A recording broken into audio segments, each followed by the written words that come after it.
Good evening. Welcome to the 2023 Bob and Kim Griffin Building U.S.-China Bridges Lecture, The Tao of Diplomacy, Rediscovering Harmony in the U.S.-China Relations with Brian Wong. I'm Joan Brzezinski, and I direct the University of Minnesota's China Center, and we gather annually for the keynote lecture for more than 20 years now. This moment is a moment for us to hear from experts about a particular facet of the multidimensional U.S.-China relationship. I'm very excited to hear Brian's insights into what Chinese management philosophy and cultural practices lend to our understanding of this complicated relationship. Briefly, before we begin, we've placed a card on each of your seats with a pencil. Please write your questions on that card, and we'll collect them at the Q&A portion of this lecture. At this point, I'd like to introduce you to our new Vice Provost for International Programs, Dr. Harvey Charles. Dr. Charles received his PhD in Higher Education and Student Affairs from The Ohio State University. He's a scholar in the field of international education and has published on many subjects, including comprehensive internationalization, internationalizing the curriculum, and leadership in international education. Dr. Charles has served as president of the Association of International Administrators, has trained and mentored professionals in the field, and serves on several advisory boards in the U.S. and abroad. He previously served as a professor of international education and co-director of International Education Management Leadership Program at the University of Albany, State University of New York. He has also served as the Dean of International Education and Vice Provost for Global Strategy at Albany and the Vice Provost of International Education at Northern Arizona University. I welcome Vice Provost Charles to give a few remarks.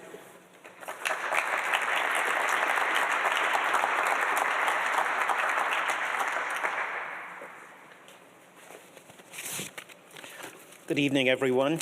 I'm delighted to be here, and I'm delighted to welcome you to the Bob and Kim Griffin Building U.S.-China Bridges lecture. First off, thanks to Bob and Kim for their generous gift that supports this lecture. The China Center's annual Bob and Kim Griffin Building U.S.-China Bridges lecture features high-profile speakers who are experts in a wide range of timely and critical China-related topics, from economics and business to culture and politics. And of course, you'd be hearing about our speaker for this evening momentarily. This event is free and open to the public. Bob and Kim Griffin created an endowment fund at the China Center to establish a Bob and Kim Griffin Building U.S.-China Bridges lecture.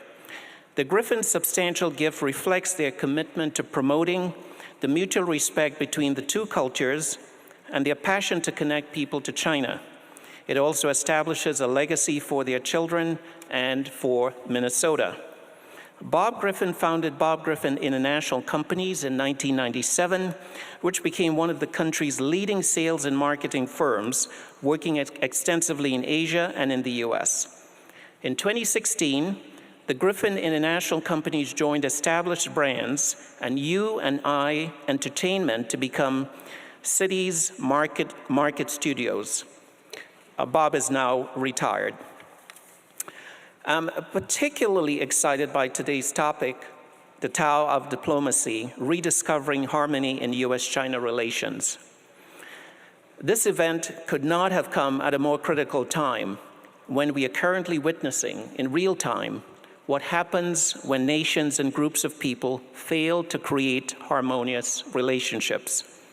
Misunderstandings, armed struggle, disrupted economies, and death are among the other things that occur when this fails to happen. Higher education actually has a critical role to play in fostering greater understanding and more harmonious relationships between and among nations. And in fact, the topic reminded me of the Fulbright program, and when it was established in 1947. And it was established precisely to do this sort of thing in the immediate aftermath of the Second World War, to help Americans understand people around the world and to help other people to understand us. In effect, to help us to be better and more effective at establishing harmonious relationships. Just 2 weeks ago, I returned from China, where I visited in the company of the executive director of the China Center, visited university partners who were eager to revive relationships sidetracked by the pandemic, and to deepen collaborations with students and faculty at the University of Minnesota. Regardless of what the governments may say, it was striking to me that the faculty and students we met really valued the relationships we have had and wanted these relationships to expand and to be further strengthened. In this regard, the China Center here at the university has emerged as a crucial factor in building relationships and bridges to further understanding and create meaningful opportunities for engagement with China. So I welcome you to this event, and thank you very much.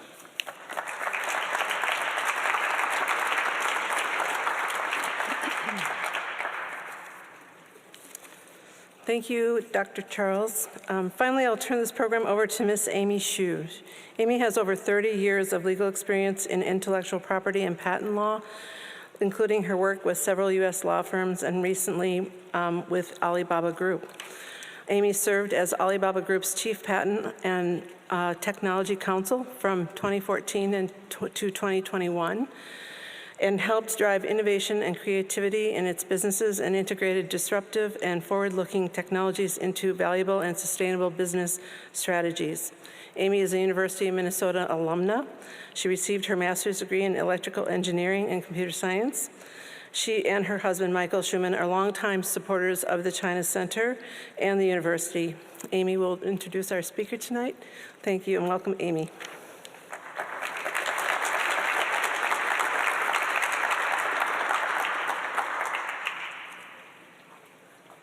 Thanks, Joan. Thank you, everyone, for being here.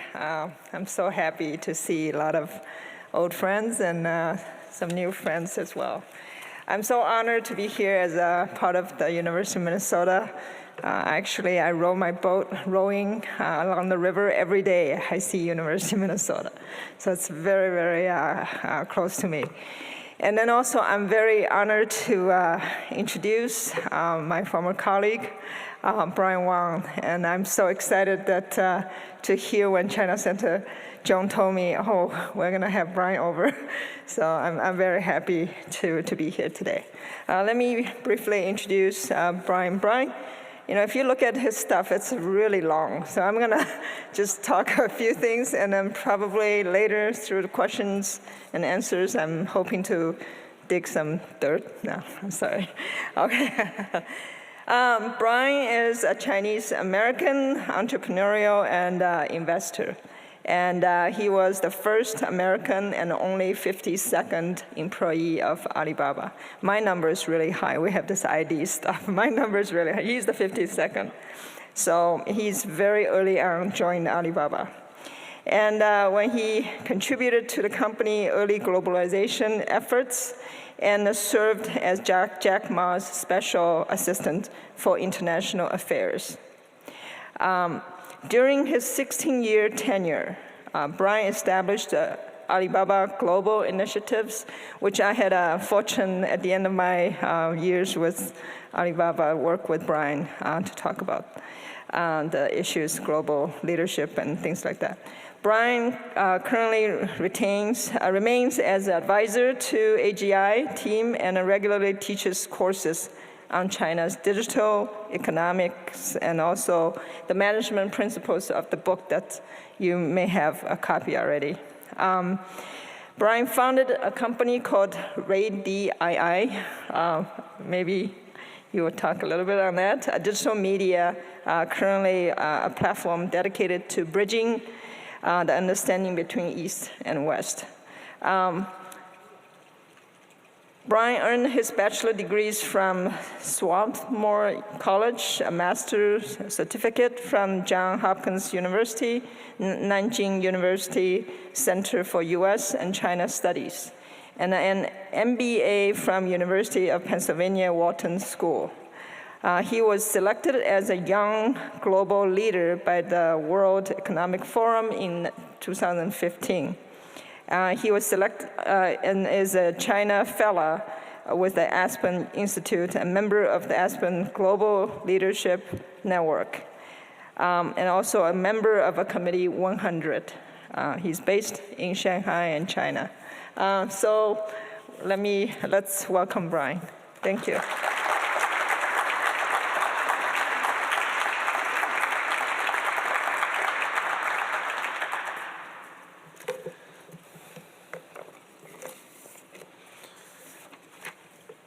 Thank you so much, Amy, for that kind introduction, and thank you, Joan, and thank you, Dr. Charles, for this very special opportunity to be here.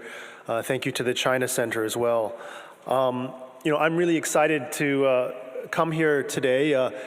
I'll be honest, in my 40-something years of life, it took me a long time to finally come to the state of Minnesota, but I'm very happy to be here, and I'm particularly amazed at the history of this university.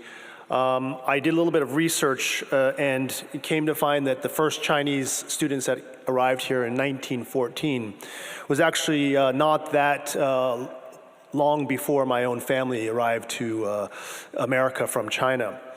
I also understand that this university was one of the first, if not the first, to accept and welcome Chinese students after the normalization of relations. And I think that opportunities like that really do change people's lives. And so it's very meaningful for me to be invited to be able to speak here. And thank you, Amy, also for moderating today's session. I hope that you don't get too much dirt on me today. But the 52nd employee number is only a reflection of my old age and nothing more. So we'll keep it at that. So I'm going to talk a little bit today about the Tao of diplomacy, and the name sounds quite, or the title is quite big, but I'm going to just try and share with you some perspectives that hopefully shed light on how I see this relationship. I know that we're in a room full of academics, and so it'll be very hard for me to impress any of you, so I'm going to keep it personal, and excuse me if any of my information doesn't meet the academic standard, and you're welcome to correct me afterwards.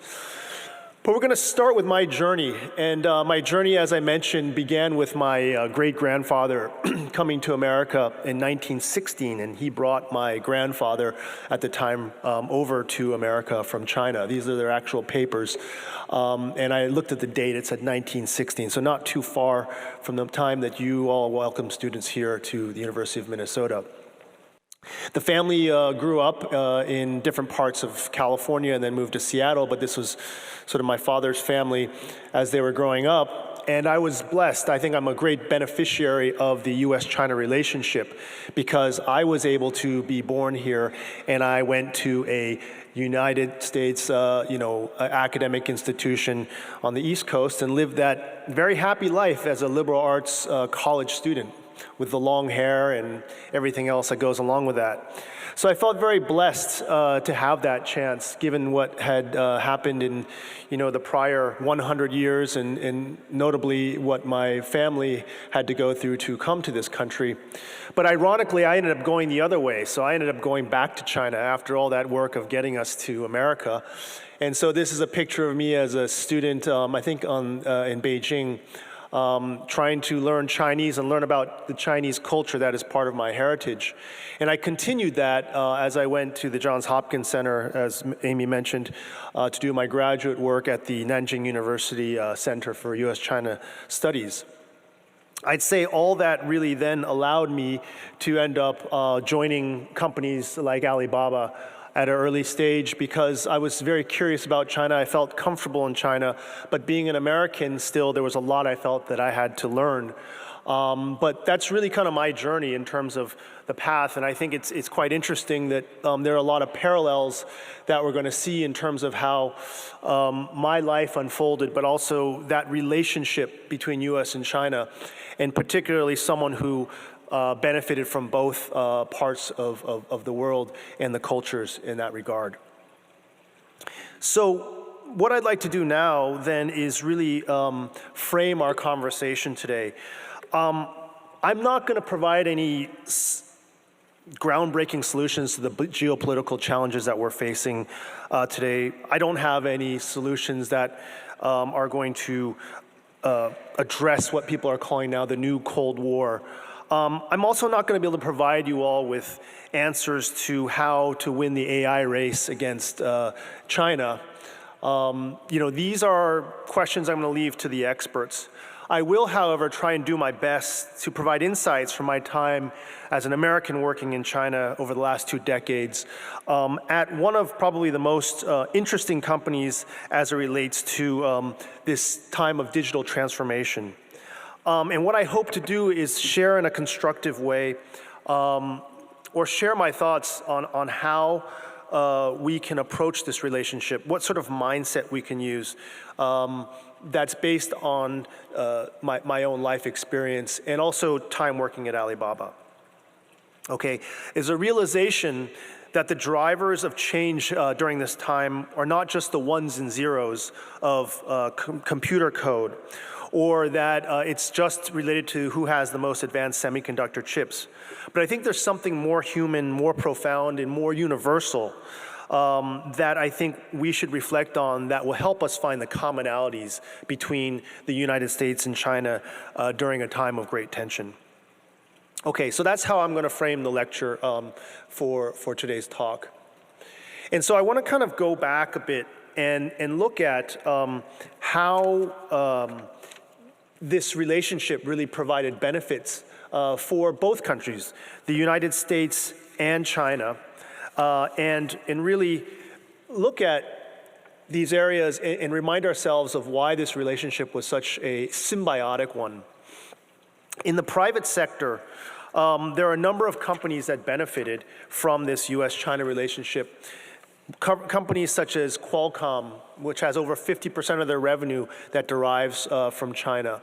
Companies like GM, which sells more cars in China than the United States.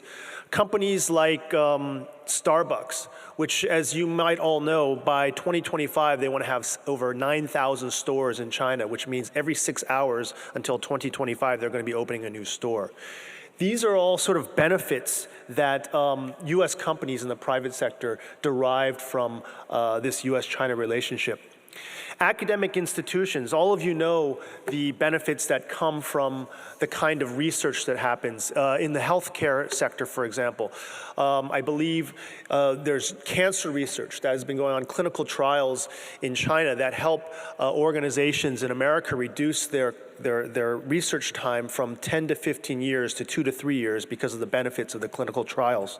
Also, there are citations that show, or research that shows that US and China is the most important relationship or collaboration when it comes to science research and authoring, co-authoring of journals, more than any other country, more than any bilateral relationship. That continues to grow even today during this time of tension, but that risk that this research can be jeopardized through the non-renewal of, say, the STA is a risk that jeopardizes research and opportunity for both the United States and China. And then general economies. I think we could argue that the trade between these countries, while there's area for improvement, Chinese products in China provide a higher disposable income to Americans. The purchasing of treasuries reduces inflation and obviously creates many jobs in China through the manufacturing. Not only that, China as a manufacturer then became a consumer market, a destination for many American goods. I've personally witnessed the rise of the middle class in China, now estimated around 600 million people, buying American products in more and more volume. And so these factors, whether it's the private sector, academic research, or the general economy, have all benefited from this US-China relationship.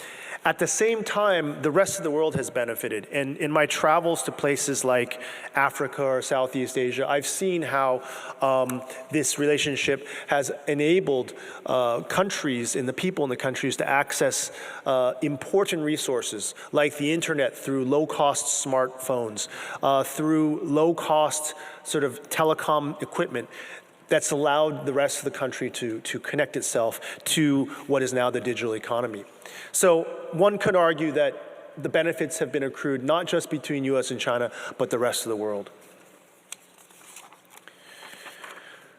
So Today's political environment, however, I would argue, has changed dramatically.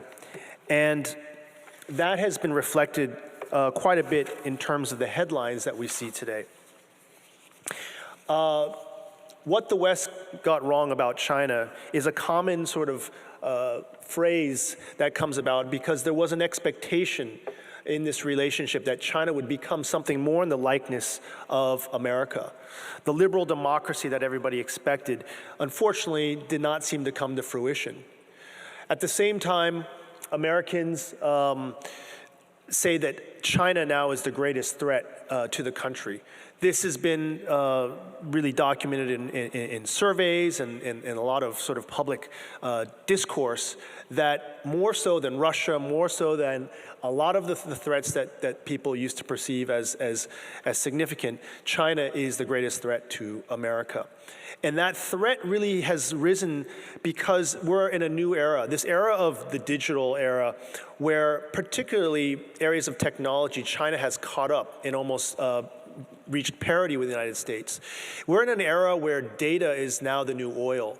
But in an era of the digital technology, technology has dual use. Technology has more of an impact on how countries can compete with one another, such that this capability that China has in technology now becomes a threat to the United States. And so that notion has become very prevalent in today's conversations. And then finally, I think at the foundation of all this is the crisis of trust. This trust that these two countries can rely on one another. And this was particularly prompted during COVID at a time when there was a realization that there was an over-reliance on China for things that were of critical importance to the country. So these types of factors are all influencing how this U.S.-China relationship and dynamic is evolving.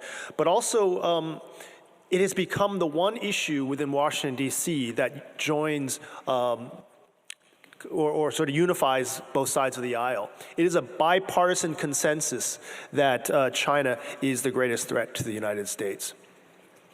So I think all of us probably here understand the situation today. We probably are concerned about this. And I think it's also important to remind ourselves of what else is at stake. We have a shared responsibility that more so than, say, the threat of one another are more existential threats that are out there. Things like climate change. Climate change, with the United States and China being the largest producers of carbon emissions, are the only ones that really are in a position to significantly address this issue. They have and manufacture some of the most advanced technology in this area and are the largest investors of renewable energy. Public health, this is one that we all are affected by, and if we think about the kind of innovations that are happening in the United States, but also the fact that China has a 1.4 billion person population, 50% of the world's livestock is in China. This means that both countries, it's imperative that we work together to address the public health issue. Wealth disparity.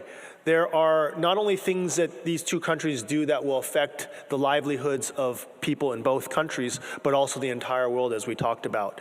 China contributes over 34% of the world's economic growth, and a lot of China's economy depends on the United States in order to facilitate China's own development. So everything is interrelated.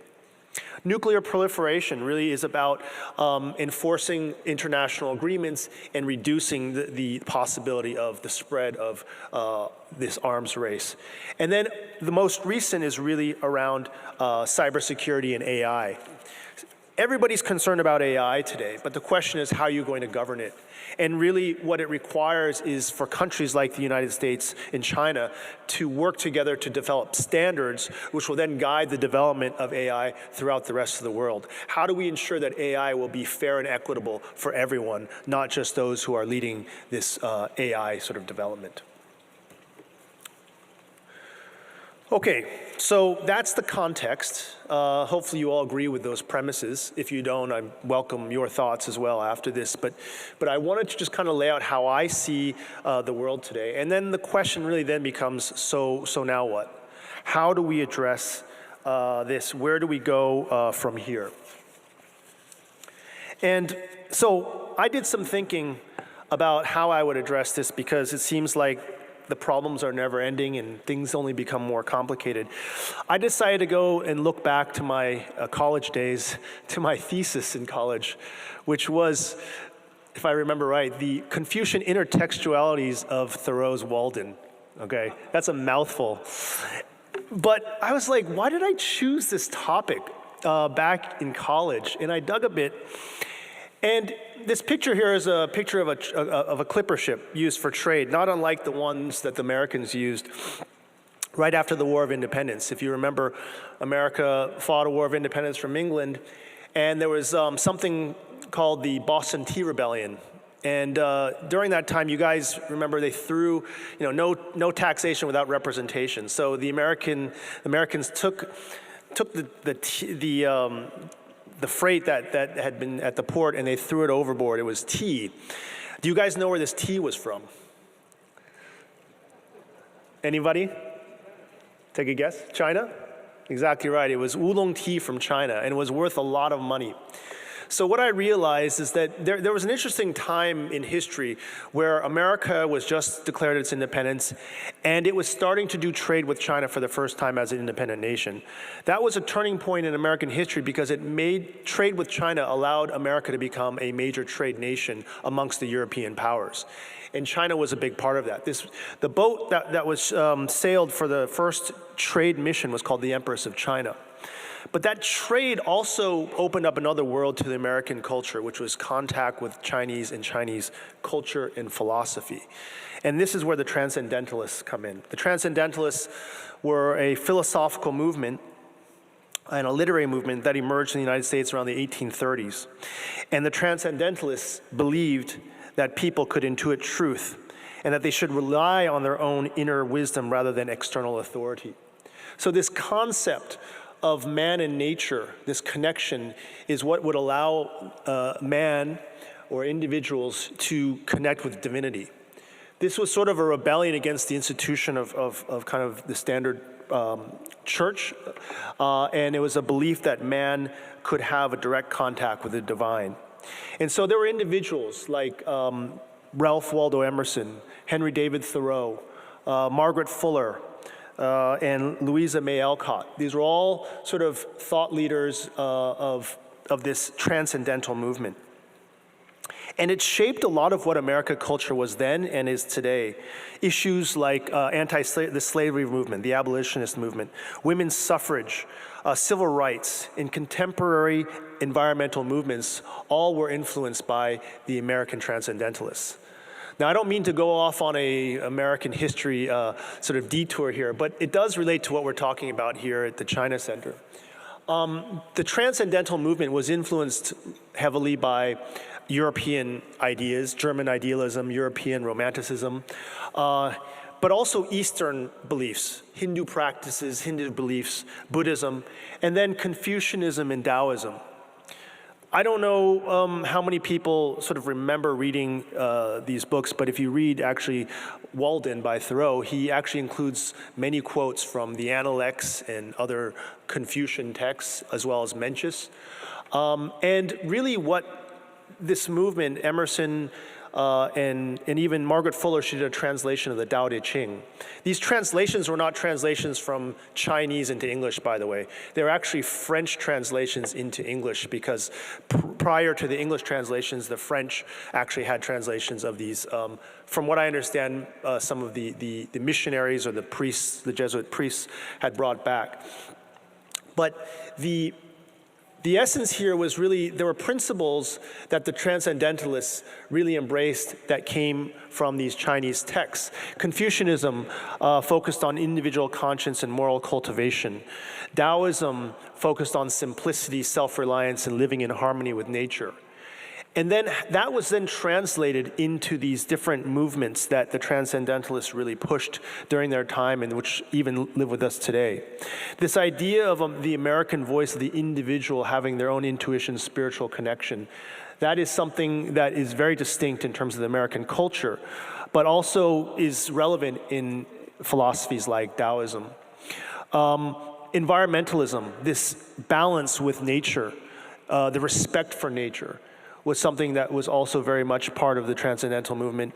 And then when it comes to civil rights and social justice, this idea of an individual conscience and a moral duty.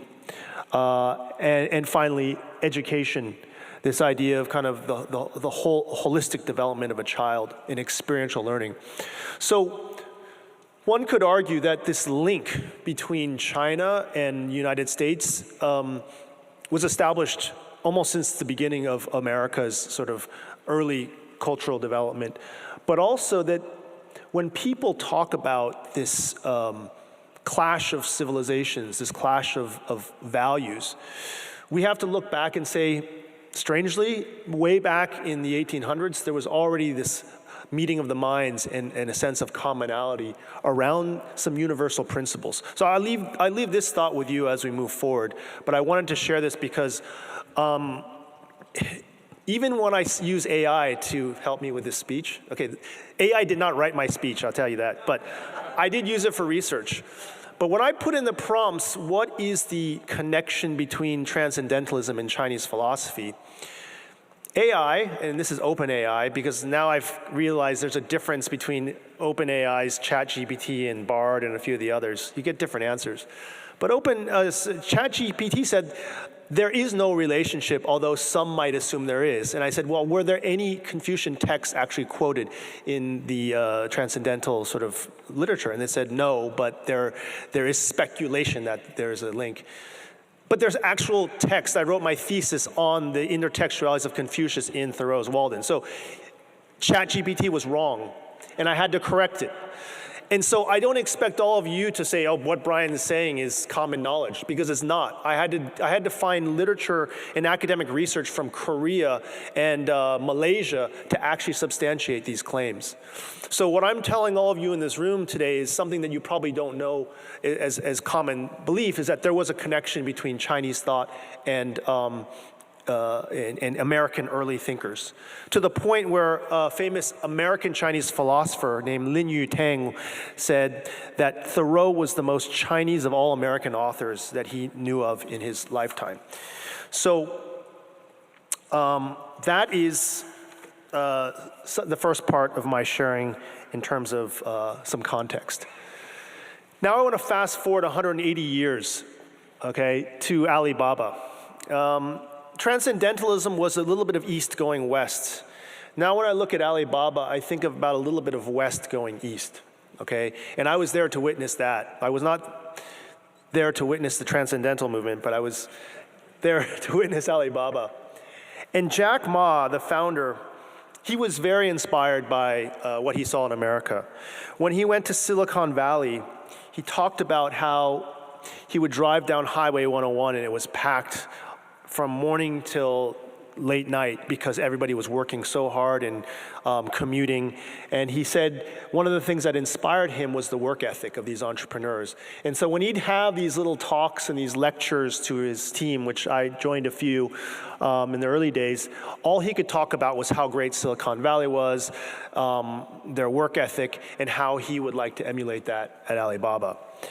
I think he also admired the American spirit. A lot of people talk about Jack and how, his life was changed when he went to Australia as a college student or just after college, thanks to an invitation from his godfather, Mr. Morley. But he also went to America later on in his career. There was a missionary teacher who taught with him at the Hangzhou Teachers College when he was an English teacher. His name is Bill Aho. I met him. He's still alive today in Seattle. And he was the fellow who helped Jack sort of introduce someone in America when Jack was there for a trip. And that's where Jack discovered the internet. It was Bill's former son-in-law. And so America played a very big part in Jack's own development and in the development of Alibaba. Our company grew over the years. Amy saw it when it was almost probably about this big. And, we had at one point up to 250,000 people. And so that inspiration was there. And Jack also took inspiration from people like Michael Jackson. But what I really want to highlight here is that what Jack created in this company was taking the Western inspiration, but then he applied it also some Eastern thought. And we'll get into that in a bit in terms of how he managed the company. But one of the things that was particularly interesting was that Jack wanted to create a company to do good for society. He wanted to create a company that would solve social problems.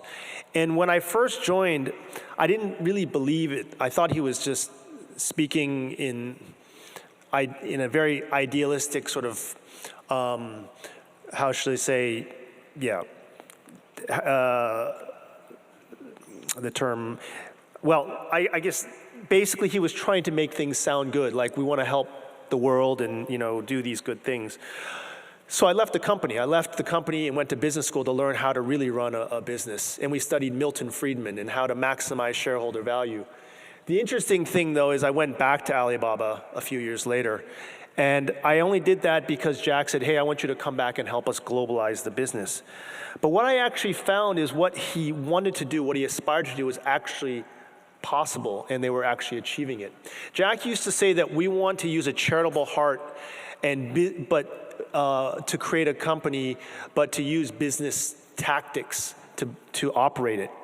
He said we want to use Western management principles, but we want to use a Chinese philosophy. So he'd always kind of have these different combinations that he'd lay things out. And I started to feel like it sounds like we're running a nonprofit, but we're a private for-profit enterprise. It was almost like working at Peace Corps with stock options. So what I laid out here is actually over the years what we achieved at Alibaba. In the first few years, we had a B2B marketplace called Alibaba.com. And what I realized we were achieving actually was promoting international and domestic trade. And we were helping small businesses go online. We had a sales team of 5,000 people out of a company of 10,000 people. Imagine an internet company saying half their staff is salespeople. That doesn't sound very scalable. It doesn't sound very like .com-y. But in China, there was a need to educate the market. And so for the first, I'd say 7 years, we were educating small businesses on how to get online and why the internet was important. The next phase was when we launched a marketplace called Taobao. It was like eBay in a way, but a very Chinese sort of approach to it. And that marketplace started out like a flea market. You'd go there to find cheap things, but at the same time, it was attracting a lot of young people. And that marketplace eventually evolved into many different marketplaces, some which were still cheap products, but some which were very quality branded products. But this is what spurred domestic consumption in China. As the government was trying to move from an export-oriented economy to a domestic consumption-driven economy, this Taobao marketplace helped move people into the domestic economy and drive consumption. Subsequent companies like Alipay, this was a digital payments company, were revolutionary in creating an inclusive financial system. We banked the unbanked, and we were able to unlock micro loans and small loans for small businesses in a way that served not just the cities, but also the rural communities. Speaking of rural communities, we then were able to use the marketplace to drive commerce in villages in China. One of the big issues and challenges in China was what they call this hollowing out of villages. As urban areas developed, people in the rural communities of working age would leave their families behind and go to cities and leave grandparents and infants in the villages. I actually went and visited these villages during my walkabout. I talk about it in the book. I visited Guizhou, and these villages had all these old people and these really young infants, and it was almost like a ghost town. It was quite depressing, and the government recognized that this is a challenge. I mean, literally, senior citizens would die in their homes without anyone being able to help them because there was no one of age to address that. And the children were being left unattended to. So this rural revitalization used e-commerce to actually create jobs and economies within villages, to the point where there are over 10 million jobs created and billions of revenue generated from the rural areas to the cities. And then finally, a more recent invention was this concept of ant forest, which was really it's a gamification of, how should I say, green consciousness in terms of how do you reduce your carbon footprint by creating a individual carbon ledger for each person that used this app. It was linked to Alipay.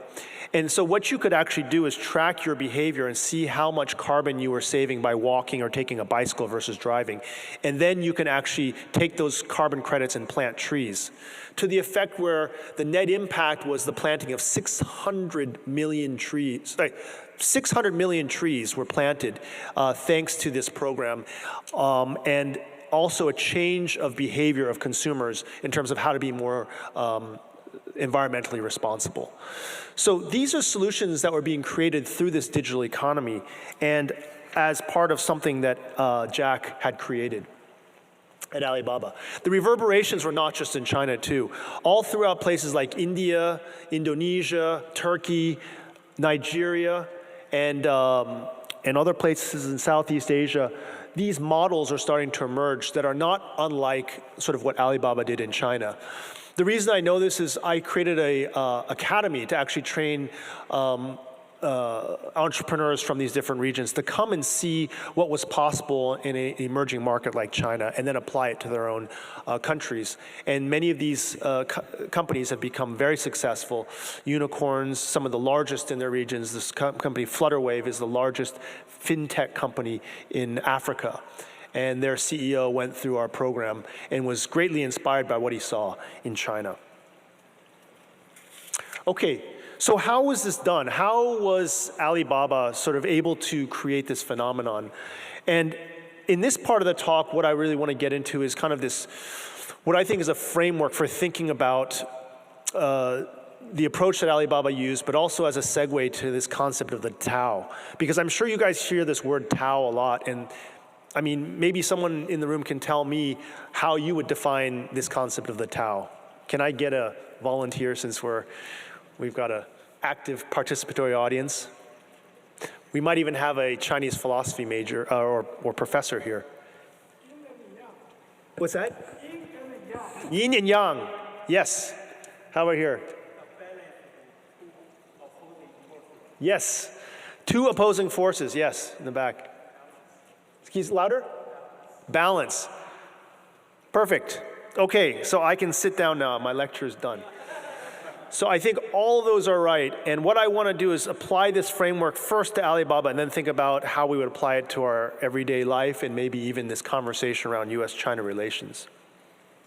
So the path or the way is the first approach or definition or element, I would say. Because yin-yang, as someone rightly pointed out, is this symbol here. You see this yin-yang, you have black and white. These are in opposition, these are opposites. And notice that you have the black dot in the white side and the white dot in the black side.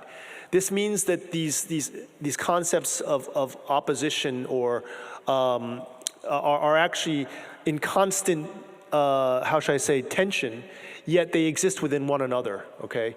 But before we go into that, I want to talk about this idea of the path, the way, in this belief that there's a natural direction in the universe, the energy that we're moving, and that you either are part of that direction or you're in opposition to that. And so at Alibaba, when we talked about the path, our path was the belief that we had a mission that we wanted to fulfill. That mission was to make it easy to do business anywhere. And that sounds like a very simple mission and whatnot, but it had meaning. It's the thing that bound us all together, and I'll get into that in a second. But there's definitely, when you talk about the Tao, you have to keep in mind there's a path, there's a way, there's a natural force or direction in the universe. Somebody talked about harmony and interconnectedness. So there's also a balance that's constantly happening, and we talked about this yin-yang.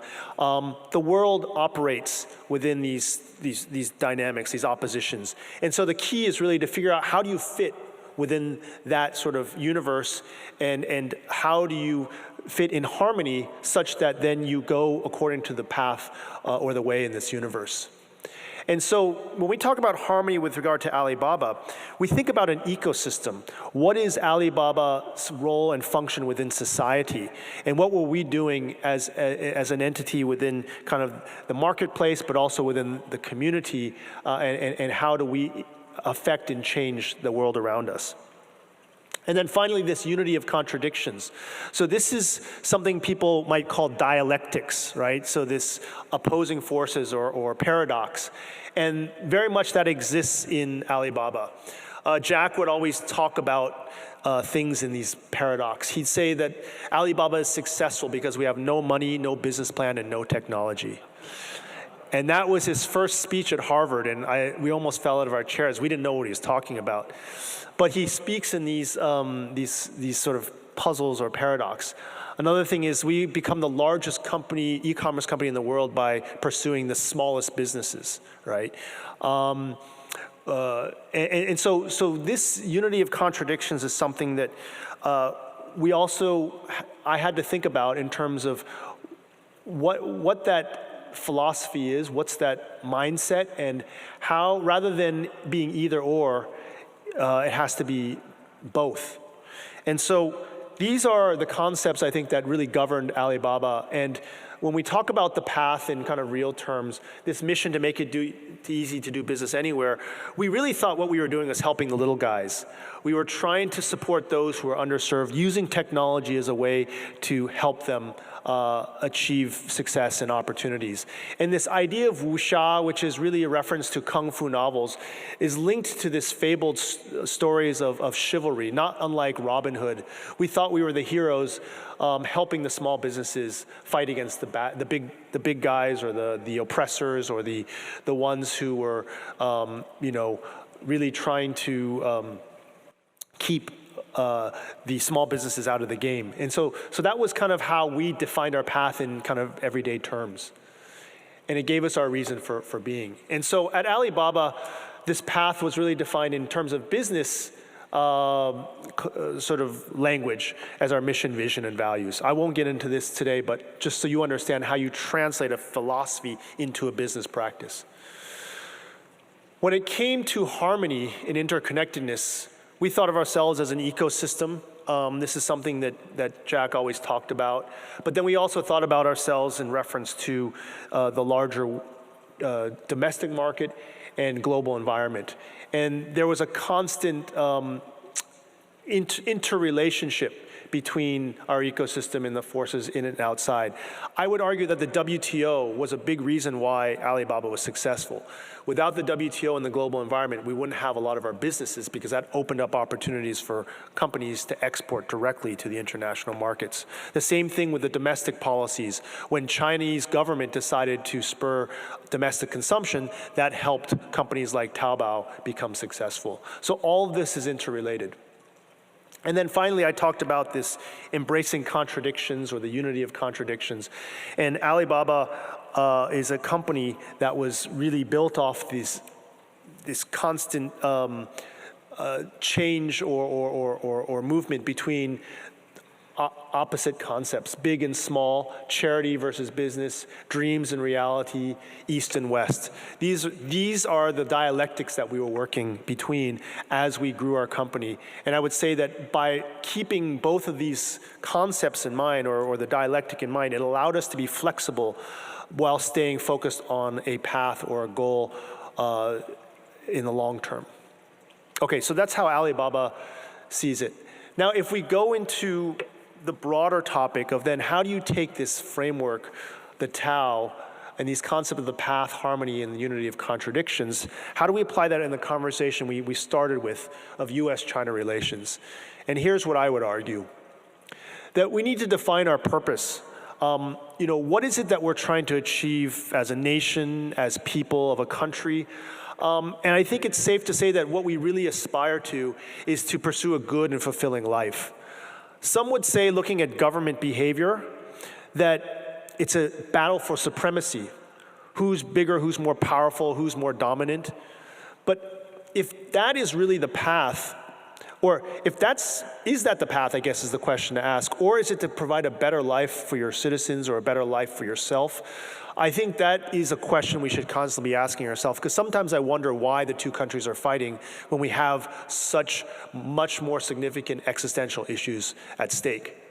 So first is to think about the path to find your purpose. Second is to understand that this harmony remains a dynamic state. There are going to be good days, there are going to be bad days. There's going to be days where it feels like China is being the aggressor. There are times when it feels like America is going to be becoming the aggressor. But this is a constant dynamic state of change and opposition of yin-yang. And we have to accept that, but also think about how the decisions we make impact that dynamic state at play. So this is how I would interpret this concept of harmony within the larger picture. And then finally, this concept of unity of contradictions or paradox. I would reject the binary opposition interpretation of this paradox, or what I call the zero-sum mentality. I think that we're operating too frequently at a zero-sum mentality, but what we need to recognize is this importance of interdependence, or what I call mutual transformation. The fact is that the United States and China, they need one another to exist. In fact, sometimes with the existence of one, you have a better understanding of who you are as the other. And we should probably use this relationship in a constructive way to say, what can we learn from what the other one is doing better than us? What do we not want to take or learn from things that they're not doing so well? But rather than try and eliminate or conquer or destroy the other party, think about how this unity of these contradictions can provide a constructive transformation for ourselves and for our country. So this is how I would interpret the Tao of diplomacy in the framework that I've learned through my time at Alibaba. And I want to leave that as some food for thought. I guess as I wrap up this talk then, I would say that governments are going to make policy decisions that are hopefully within the best interest of the people that they represent. But governments can also be fallible. They can make mistakes. But I think that the best thing that we can do for ourselves as individuals is maintain the links of connectivity between the two countries, the two cultures, and provide a floor and foundation for this relationship to develop. I think that what organizations and institutions like the University of Minnesota, the China Center, are doing to facilitate this educational exchange, to facilitate collaborations on a people-to-people basis, I think that is most fundamental to our long-term ability to engage one another. And I think that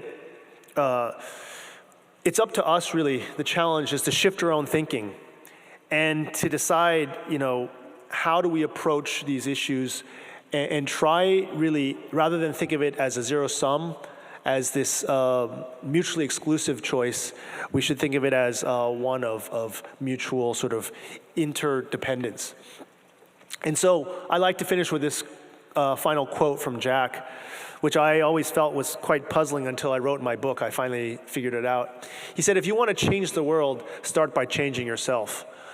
And I think that's the final thought I'd like to leave with all of you, and that wraps up my comments. Thank you.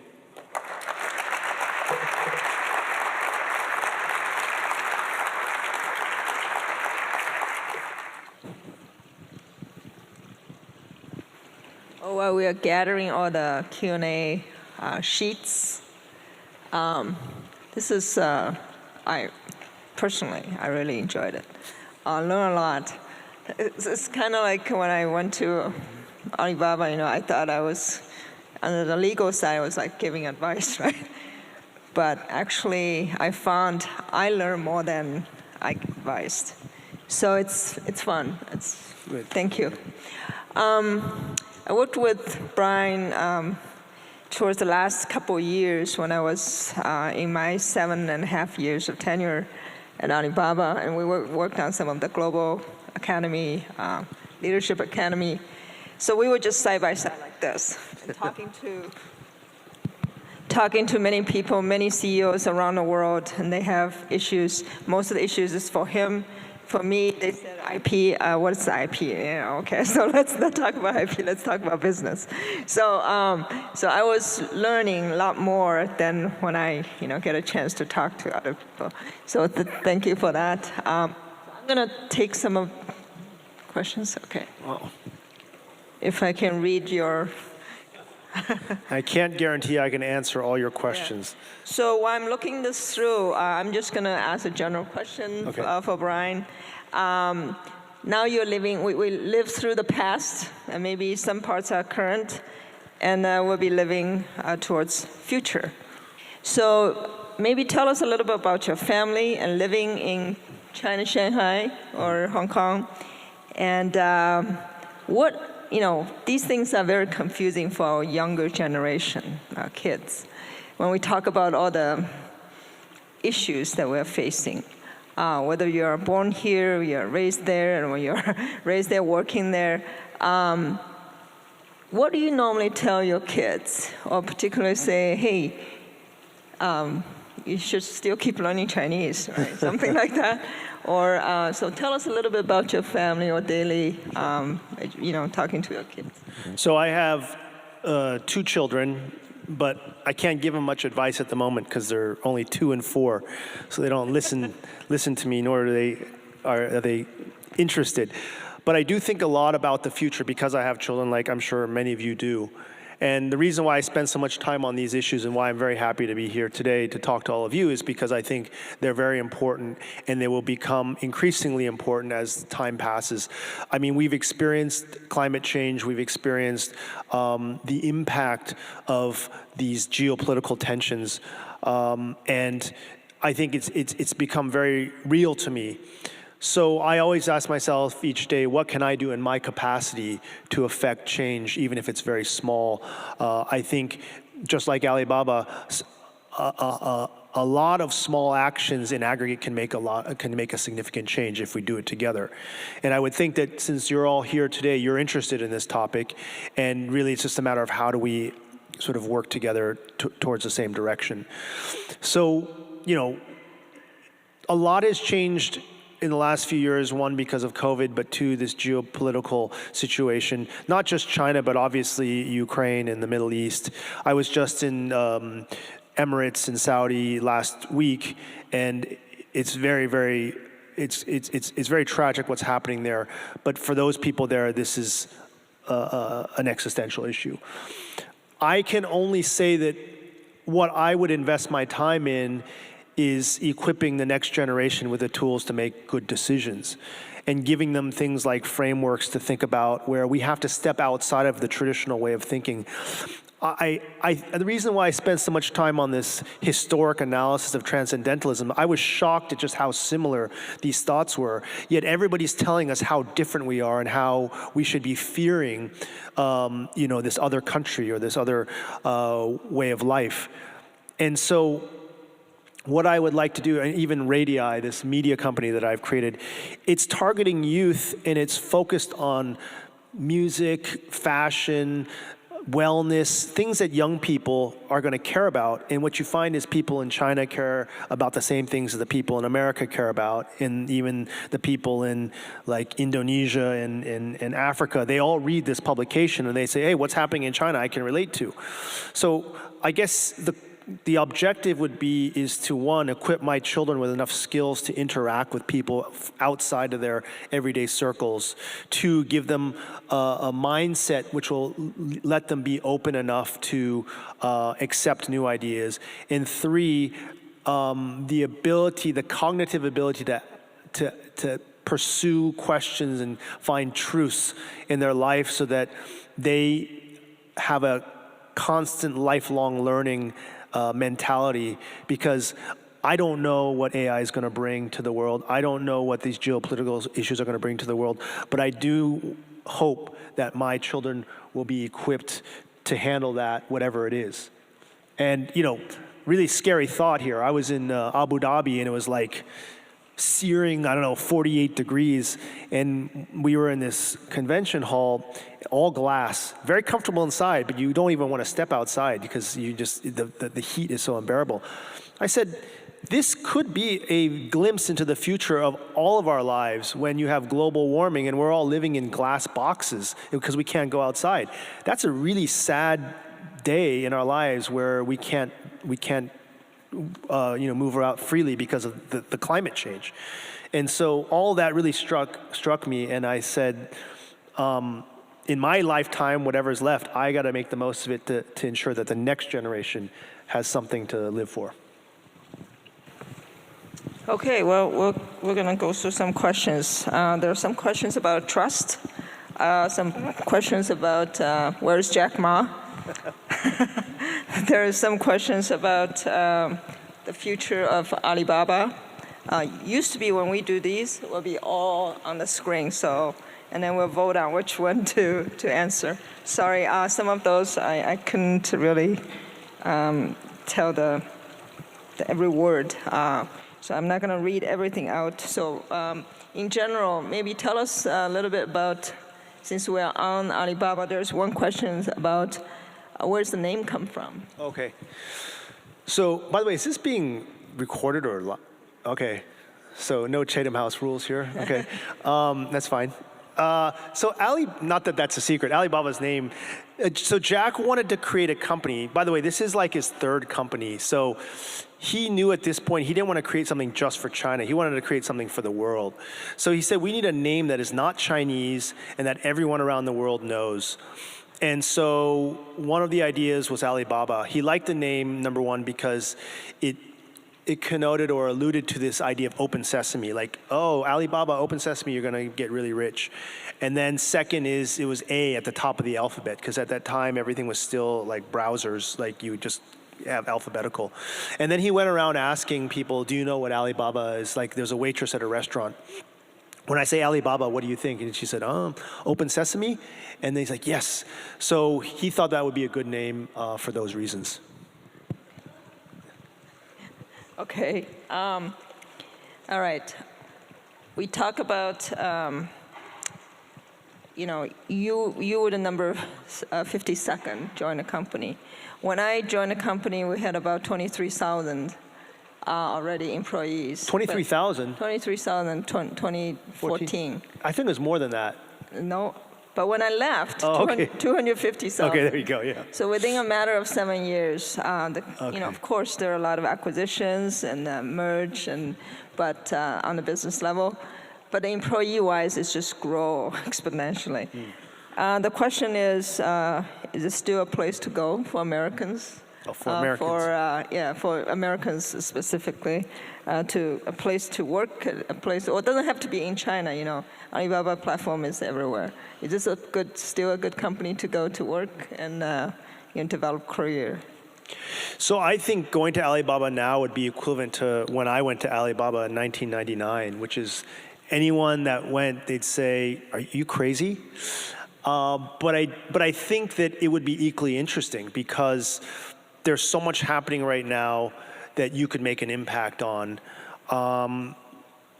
Okay, yeah, the company's public already, but the stock price is really low, and they're going to have 6 spin-outs. So there is economic upside if you go and everything works out. Of course, what's changed now is the headwinds have become even stronger. I think what the headwinds were when I was there is that China had 8 million internet users, okay? Nobody thought it was the time to go because there's nobody to use your product. Now China has 1 billion plus internet users, but the problem is politically things are very tough.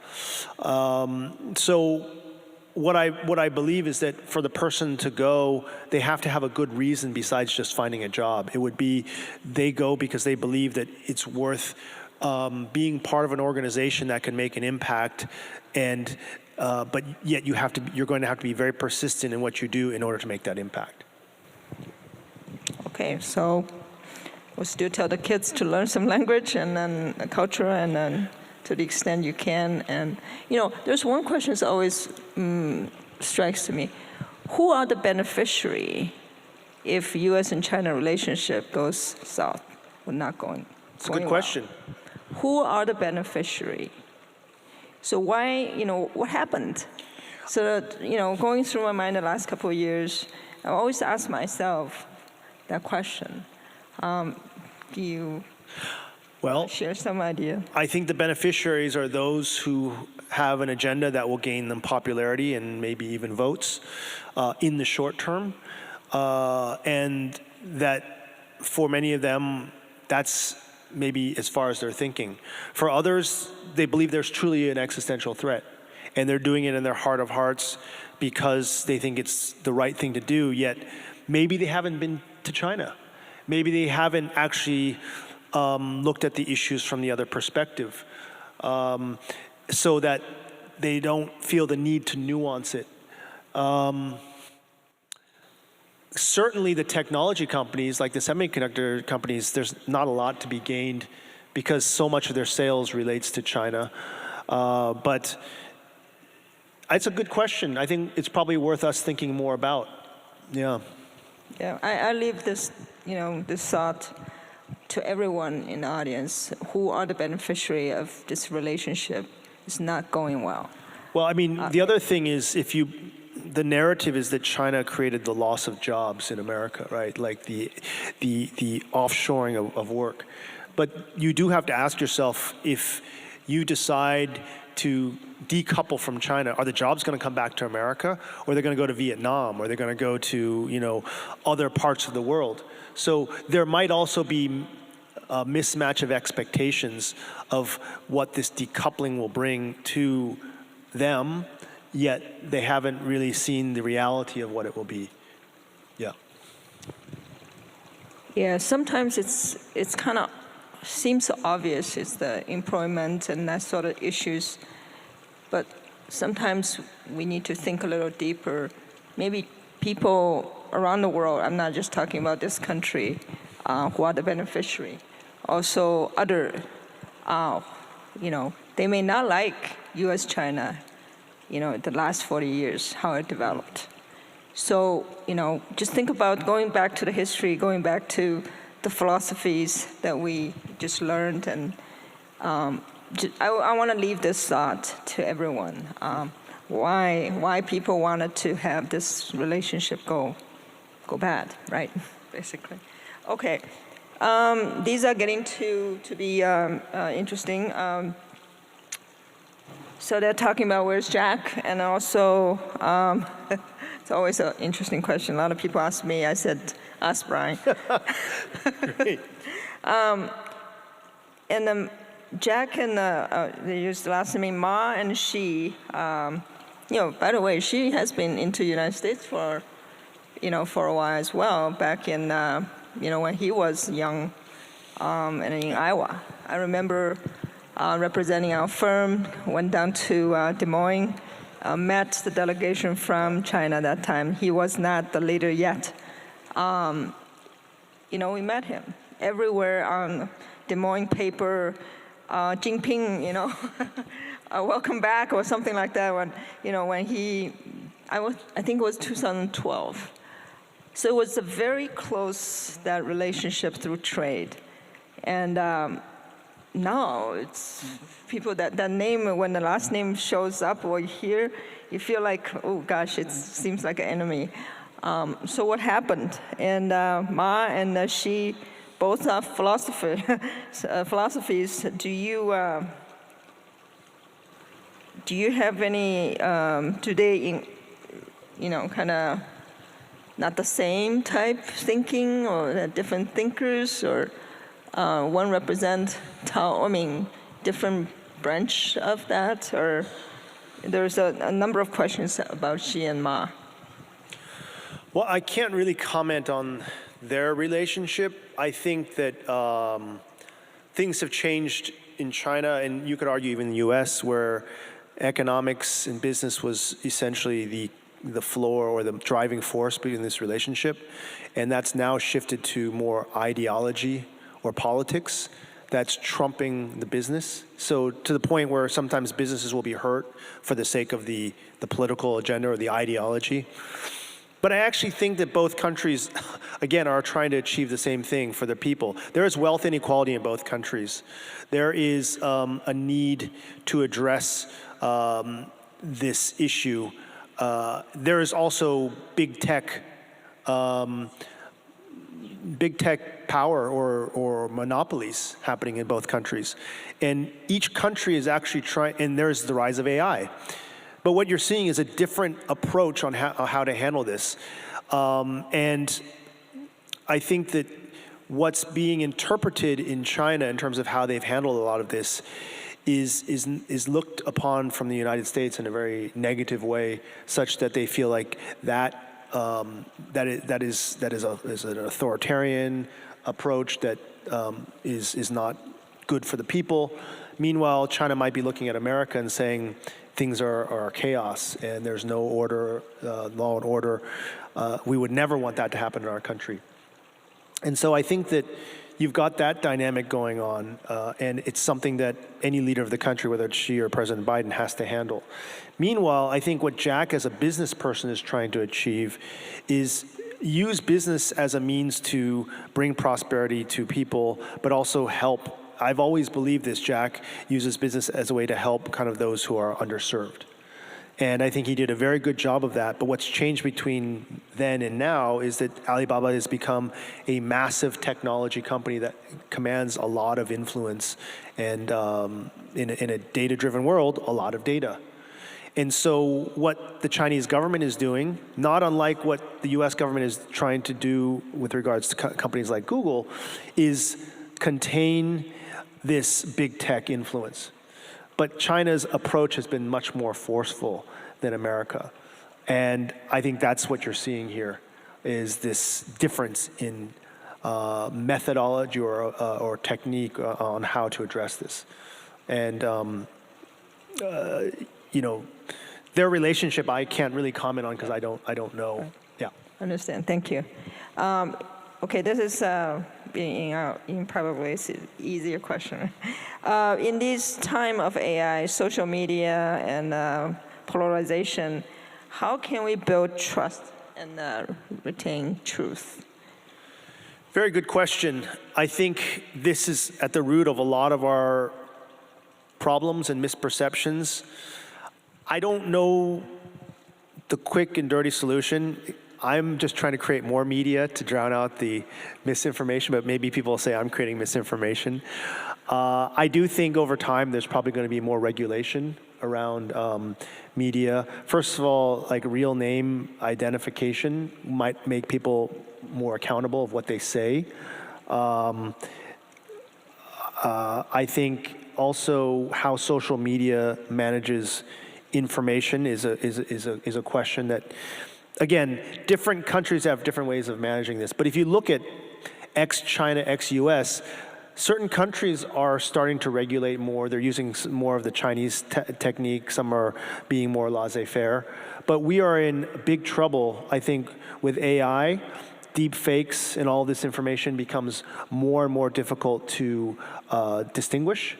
So what you're going to have is AI to distinguish AI, like to check AI, right? And it's just going to be a vicious circle. But some of the deep fakes are really good now. And so even the way something's written, you can use AI to identify, was that written by AI? So you're seeing the emergence of those products, but it's something very much in flux. Again, what I would say is the best way to protect yourself is to be conscientious of what you read, and like I said, train your children to be critical thinkers. And ask yourself, does that even make sense, right? One of the reasons why I think education is so important, in the time of COVID, if you didn't have like a basic science background and somebody told you something like very basic that was wrong, but because some celebrity said it, they might believe it. But if you actually took a science class, you'd say, that does not make sense because I know X plus Y does not equal Z or whatever. Like whatever the fundamentals are, we need to make sure we learn that. And one of the problems with AI is it's going to make us even more lazy about learning information, so you can't validate things. And so you have to train the next generation to at least have the ability to validate so that they don't get fooled by the technology and the information that is spread. Yeah, we have to build a better AI too. I remember early AI, there was this question, someone just tried to make, this AI confused. They say, oh, hey, what do you think? 3 plus 4 is 8. The AI said, no, you're wrong. 3 plus 4 is 7, not 8. And then they said, oh, so-and-so, very famous said 3, oh, no, it's a mathematician. My husband is a mathematician. The mathematician said 3 plus 4 is 8.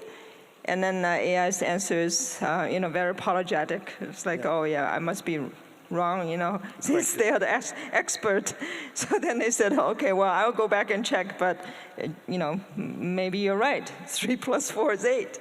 So how do we make AI more authentic, truthful?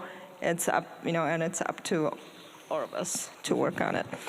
You came from, you're the 4th, 5th generation of America? I think I'm third and a half. Yeah. Okay. As an American, well, this question goes to, there are about eight Chinese immersion schools in the greater Twin Cities area, mostly K-8.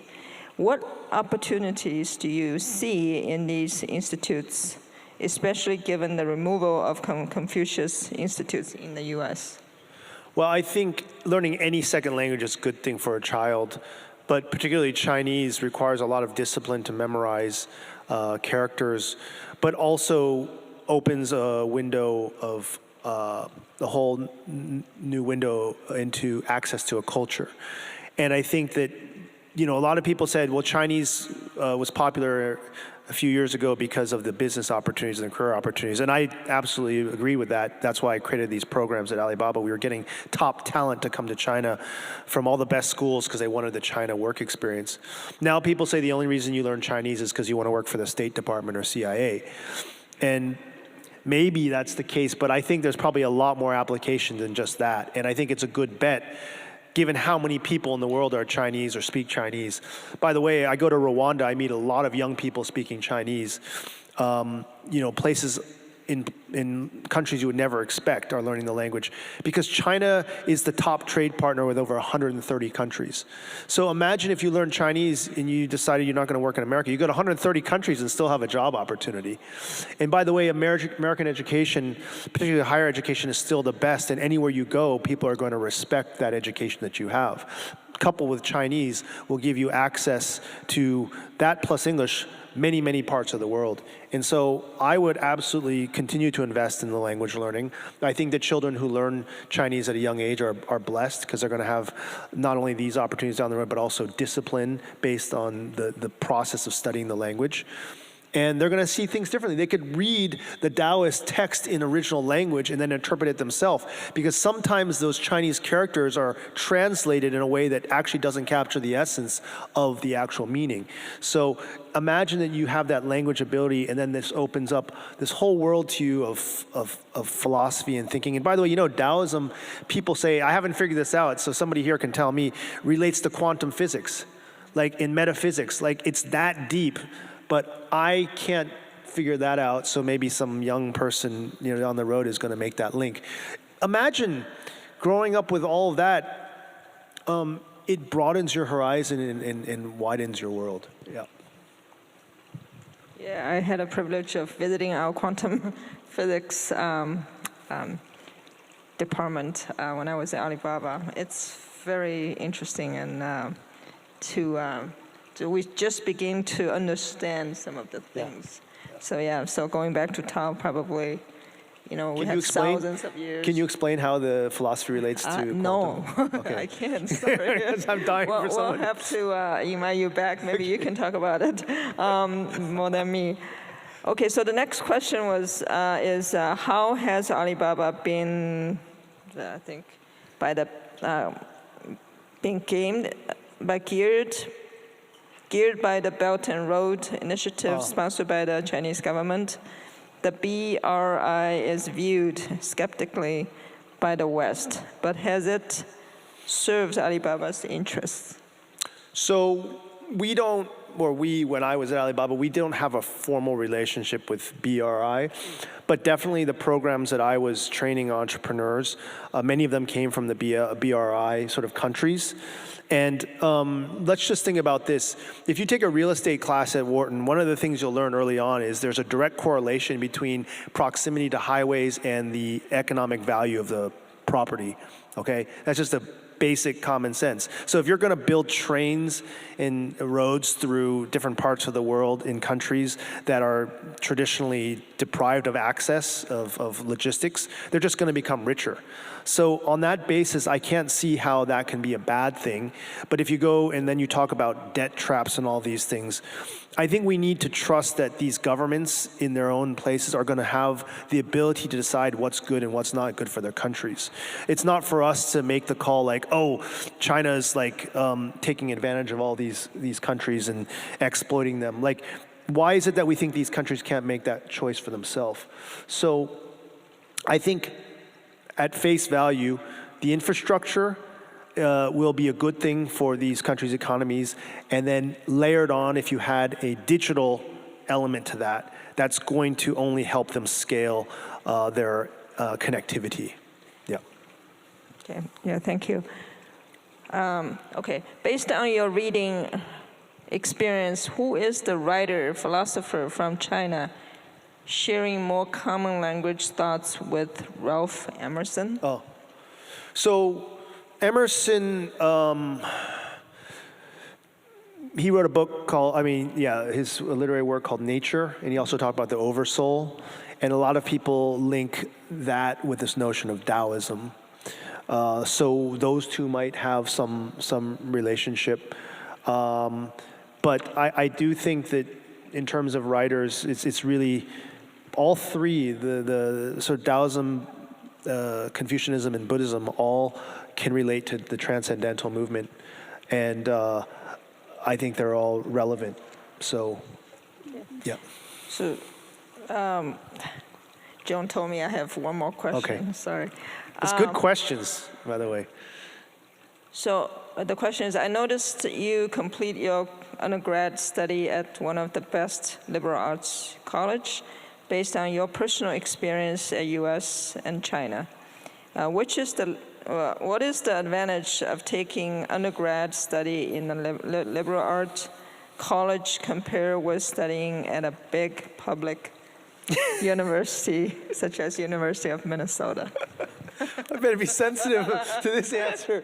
No, if I knew about University of Minnesota, there's a lot here to offer. So, no, my choice in Swarthmore was because I wanted a small liberal arts college. It's not for everyone. Some people think it's far too small.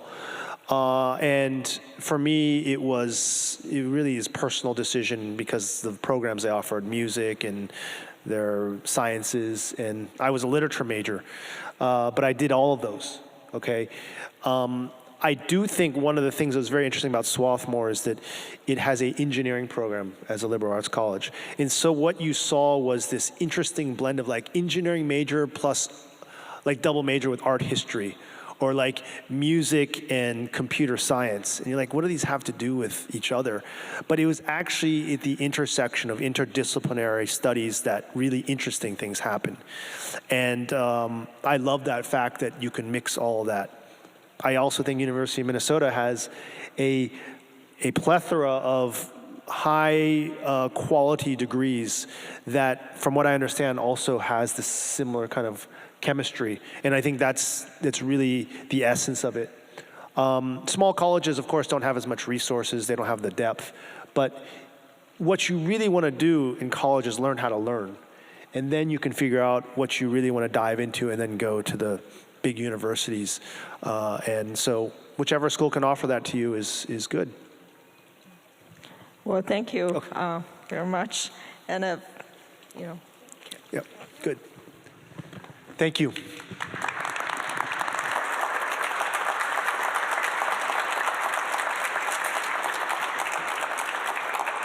So thank you, Brian, and thank you, Amy, for this lovely discussion afterwards. We have just a small thing to present you with, and Amy and I will do that now. Okay. Should I stay in the middle? Yeah, maybe. Okay. There we go. We have photos. One photo? Oh, here it comes. Okay, good. Okay, good.